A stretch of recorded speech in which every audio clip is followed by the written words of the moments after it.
And another survey also reveals that 9 in 10 Singapore residents feel a strong sense of a Singaporean identity. Now, the study on what it means to be Singaporean is by CNA and the Institute of Policy Studies. And to tell us more, I'm joined by Dr. Mathew Mathews, who is Principal Research Fellow at the Institute of Policy Studies Social Lab. Dr. Mathews, good to have you with us. Now, in the study, ideals like unity and a sense of belonging, these ranked higher than more visible cultural markers like Singlish. What does this suggest about the Singapore identity today and how it's evolved? Well, I think it shows that Singaporeans ultimately anchor our identity on some of what we call the civic, the effective aspects of identity. So it's values such as the unity, the emotions that we feel to belong to Singapore, the national pride we have in some of our successes as a nation. These trump some of the everyday unique cultural characteristics, whether it's our Singlish or any of the other cultural markers.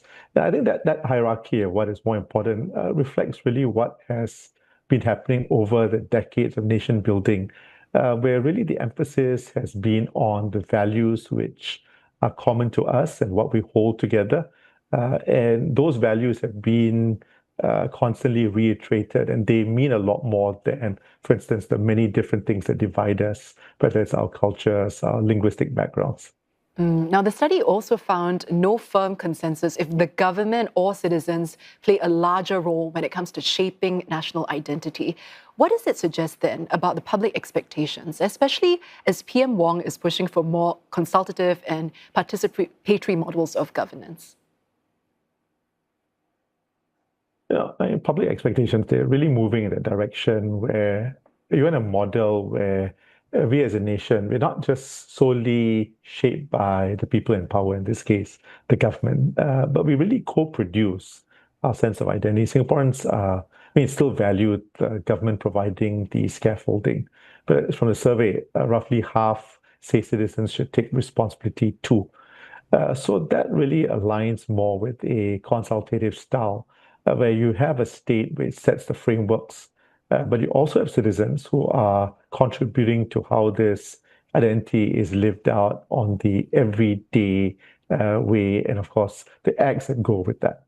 Now, nearly half of those surveyed felt that Singapore's national identity had grown stronger in the last decade, but others also see it as having changed. So how will the government need to balance these differences going forward? And of course, it's a good thing to note that at least half actually say it's stronger, though of course we have to acknowledge that for some others, the experiences of Singapore has changed to make them feel that Singapore has changed and may not be as what they would want it. And of course, it depends on the reference points that they take. But for a significant portion of our respondents, immigration, cost pressures, some of the shifting norms which they see in society, they are noticeable. And so I think for this, it's really important for the government to see to it that citizens are really involved and invited to be part of shaping the solutions. Really, it means that the design for more people to participate in the decision-making process is important. And people do have to feel a sense of ownership to a common vision. And every group needs to, in some way or another, be able to see themselves as very much part of the Singaporean story. And taking a look now also at how global geopolitics actually affects the way Singaporeans see their own identity. With more nationalism and also protectionism that we're seeing in other countries, will we see changes in the way that we define our identity and also our belonging here in Singapore? Are there any risks here? Yeah, there's that risk of these boundaries hardening. And this comes normally when there's a greater anxiety about who counts within society. So you'll expect that, just like in other places, there'll be some who feel really aggrieved and feel that some people are just not, in the Singapore case, just not Singaporean enough. Maybe you didn't do national service, you were not born here, or perhaps that you just believe in too much diversity. And really, the antidote for this is really highlighting the fact that our identity is built on a set of civic values. We also triumph of this plural identity where we care about people from all different communities and find a way to accord dignity to them and include everyone within the Singapore story.